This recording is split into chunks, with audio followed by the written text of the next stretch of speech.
Welcome to Salon Talks. I'm Mary Elizabeth Williams, and you know this guy next to me. He is a Golden Globe winning actor, an author, a director, a producer, and a podcaster. David, you're making the rest of us look kind of bad here. I do them all very poorly, though. So. We'll talk about that. You know him, of course, from the iconic Twin Peaks, from Californication, from the X-Files, and you now have written the book of, produced, directed, and starred in Reverse the Curse. That's right. Welcome, David Duchovny. Let's talk about The Curse, because we have to give this film some context. Yeah. This takes place in 1978, a watershed, like a historic year in baseball. Yeah. And baseball forms the backdrop of this father-son story. Tell me about The Curse. Well, the curse, the literal curse in the movie is the curse of the Babe, which is when Red Sox owner, I think it's Harry Frazee, sold the rights to Babe Ruth to finance a Broadway play, which I think was No No Nanette, not even a great hit. He sold Ruth to the Yankees, and that was in 1918, and the Sox never won again, and they hadn't won in 1978 when this movie takes place, when the book takes place.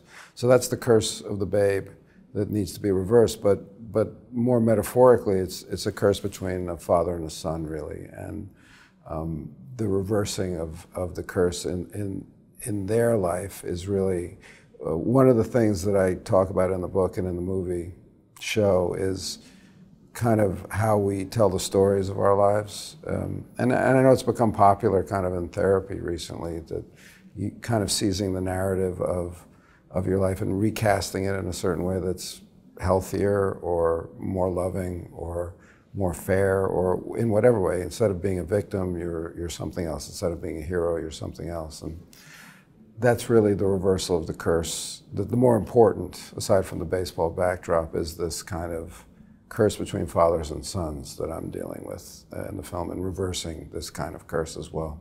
And it's interesting to me because we have kids the same age, and I love seeing a story that is about how do we parent adults.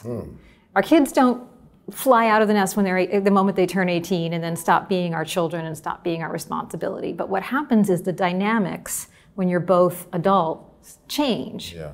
And this is a story that is very much about that, and the reversal is also in caretaking. Yeah, the son in the movie, in the story, he starts to treat the father like a child in a way, because he's taming the world. He's lying about the world, because in the story the father's health deteriorates every time the Red Sox lose. So the son takes it upon himself to fake certain outcomes and to keep that truth from his father. So that's something you would normally associate with a parent for a child, to keep them kind of in a bubble until they can handle the truth, of the world, or what can happen in the world, or failure, or disappointment, or heartache. It's his version of Santa Claus. Yeah, he's like the baseball Santa Claus. Exactly. Now, speaking of reversals, I heard that this movie started as a movie. Yeah. And then became the novel, and then reimagined itself again as a film. Tell me what that... I wish it had done all that stuff by itself. Would have been great. Right. I would have had less work to do. Right, it just magically, independent of there's any a program. of your... Can I turn this script into a novel? Program, go. Yeah, that's how it happened. So what happened? Because this seems like a long journey, because you originally saw yourself as a son. Yeah, I did. Yeah, I wrote the screenplay, and the first movie I did, didn't do great business, so it wasn't like people were knocking down my door and saying, hey, here, direct this film because, you have magic touch or anything. I liked the film that I did, the first one, but, it wasn't quote unquote a success, box office or anything like that. So once that happened, I just had the script and I wanted to make it, and I couldn't make it, and then I got busy doing other things, mostly as an actor. And then 5, 6, 10 years later, I was raising my kids here in New York, and they were at school. They were now at middle school, high school. I had a lot of time, during the day, and I was like, shit, I like the story. I want to get the story out there. I'm gonna write it as a novel, because I can control that. I can get that out, and that's how that happened. And then I was like, oh, this is a great story. I want to rewrite the script, and did that, and tried to get it done still with me as the son. It would have been terrible if I'd been able to get the money together with me as what in my mid-50s trying to play early 30s, and that's what I was trying to do. So luckily it got postponed long enough that I could play the dad. You could just step into that role. And this is a story, you know, I saw an interview you did about the book where you said that this is a story about losers and about loving the losers. And that's a recurring theme in your work, or certainly in your work in the last few years. You have a podcast called Fail Better. Yeah. What is it about that side of life and the experiences that we all have that you're so driven to talk about and put forward? I just think it's kind of an instinctual distaste for win-at-all-costs mentality. And I think it goes like, I mean, obviously you point to somebody like Trump who can't accept the loss of the election and the kind of hysteria that's put the nation into when you have his backers who are also, you know, refusing to accept a loss. And with Trump, it seems like a matter of life and death, not ever to lose. But even before that, you know, I had George Steinbrenner who, you know, turned the Yankees into a winner, but it was all about winner, winner, all this winner stuff. And I played sports my whole life, and I liked to win. I loved to win. I was very competitive, but I loved the game more. And it was more about, you know, a fair game and, you know, hugging it out afterwards, you know, hugging the person that beat you and giving them respect and all that stuff. So I've just been kind of horrified, you know, watching, and even like in athletics, seeing people say losing's not an option. I'm like, you think so? Let's see, you know. And I just wanted to kind of get at the heart of what I see it as a sickness, literally. What's at the heart of that, and, you know, possibly humiliation or shame around the concept of losing, being beaten, you know, coming in second, all these like America First shit that I just hate. I wanted to try to heal it. I wanted to try to open up a discussion around that. You know, obviously with a book and a movie like Reverse the Curse, I'm going at it, you know, very obliquely, you know, as an artist. But the podcast is more going at it, you know, head on and like, what's the problem with us? Yeah, and it's warping our kids because we're raising kids in a bubble where the idea of being less than perfect and less than number one and less than at the top is unacceptable to parents. That's very possible. I hadn't thought that much about that, but at the time when I was raising my kids, it was more, I feel like the winning mentality is also a reaction against, you know, the everybody gets a trophy mentality, which I am also not a fan of. You know, because life does have winners and losers, but it all changes. You know, it's not like you take the loss, that doesn't define you. You know, you can come back. And so, you know, on the one hand, you've got everybody gets a trophy. On the other hand, you've got only winners count. And I'm like, hey, there's another way. Well, to me, this movie is also very much an exploration of, without saying it overtly, our terror of the idea of losing to disease or losing to age. That aging or sickness or death are seen as defeats in this American culture. And you are aged in this movie, you are sick in this movie, you don't look good, David, in this movie. And congratulations on that. Thank you. There's very little makeup involved. And there's a scene where you are nude and you are showing and you're talking about what it looks like to have an aging body, right? Tell me about that and why that scene is so important. You know, if you can turn it into humor, you know, if you can look at horrific things, you know, with a sense of humor, and the humor comes from the fact that it's going to happen to all of us. You know, it's not like some people age and some people don't. You know, some people die and some people don't. So, you know, if I've got my main character, one of my main characters, me, showing his naked body to his son and saying, it looks like I have a dead sparrow where my cock should be, you know, I find that funny.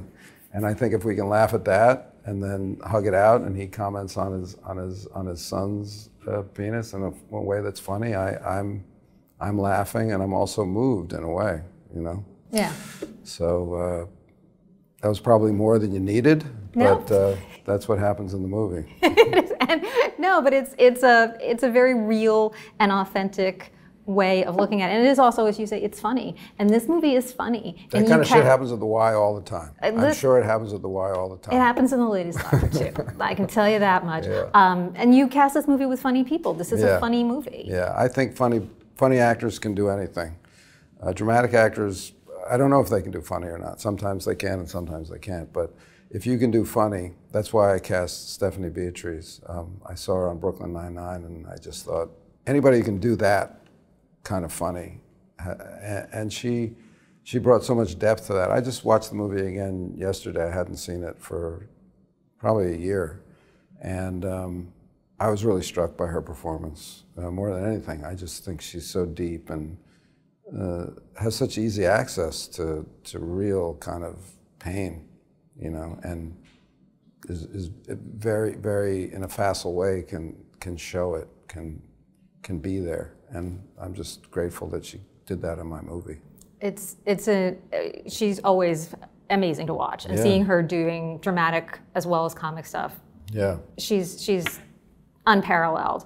I want to ask you about some of the other things you've done, because you've twice now returned to roles that you originally created 30 years ago. You did it in Twin Peaks, you may remember that, Denise, and of course X-Files. And I want to ask you about that, about what it is like for 30 years, are you wondering what has Denise been up to, and what has Fox been up to? And then when you are presented with, okay, here's where these characters have really gone, because you're a writer, you must be thinking about their storylines and their arcs. I kind of separate my sense of myself as a writer from my job as an actor, unless I'm being enlisted. On the X-Files, I did write episodes, but I'm not enlisted as a writer in the room. That's not my job. I kind of leave that to the experts in that. I might have opinions or whatever. Same with, I'm not going to tell David Lynch, hey, I want to rewrite you. So I don't even have that door open in my mind.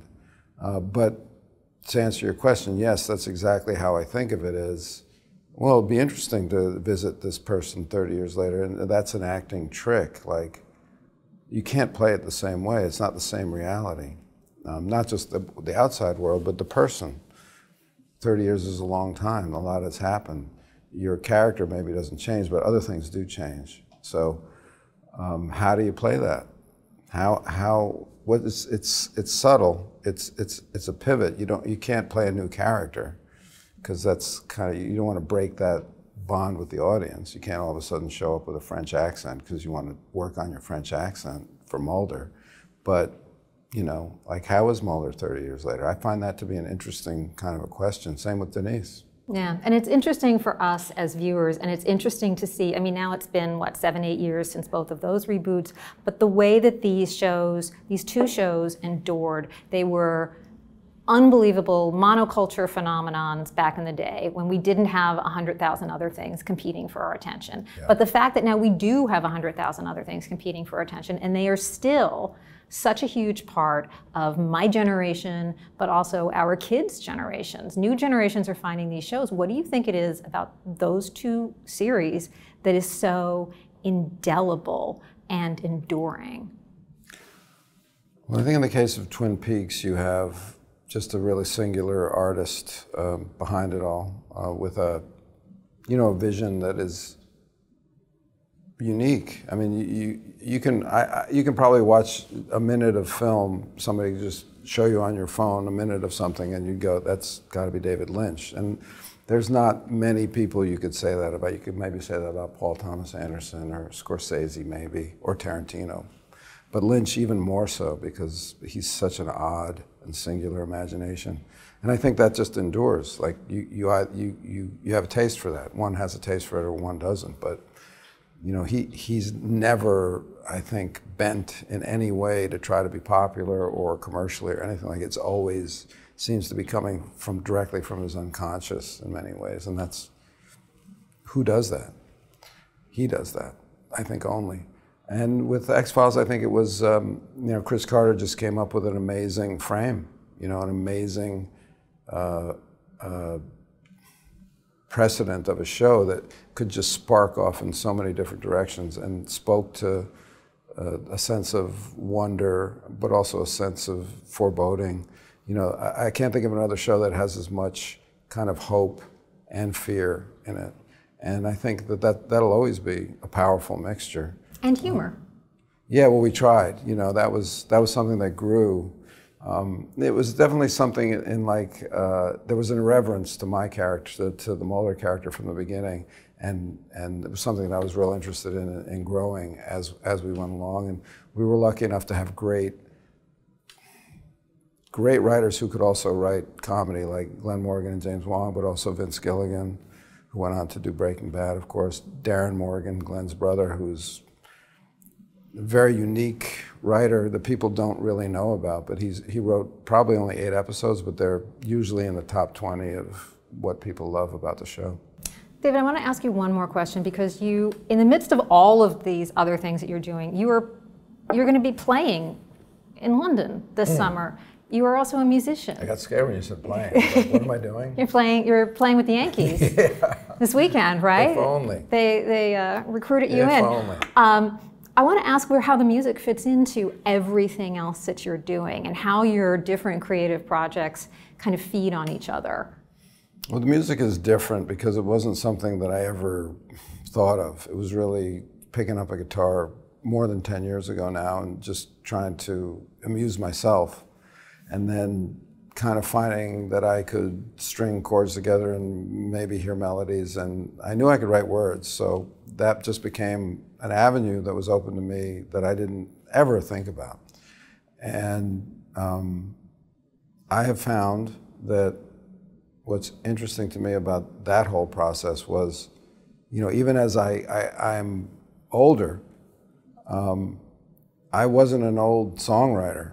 You know, like if I wrote my first song when I was 53, in my mind I was 17, you know, not lyrically, but the parts of my brain that were engaged were super new. And it kind of taught me something about life in a way, that it's about that mindset of, you know, they call it Zen mind, beginner's mind, whatever, but like that.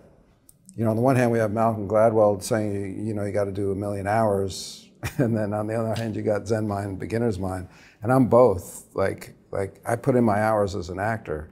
I got to a certain kind of, I don't want to say mastery, but I got to a certain kind of like comfort in that area. And then all of a sudden, I had another avenue where I was completely in the dark and young, and it informed everything for me. And it's another opportunity to fail better as a beginner. Yeah, well, the failure in that way, it's all failure to me, because I'm just never going to be that good, you know? Like, I'm never going to be a great player because I started too late. I'm never going to be a great singer because I just don't have the natural gift.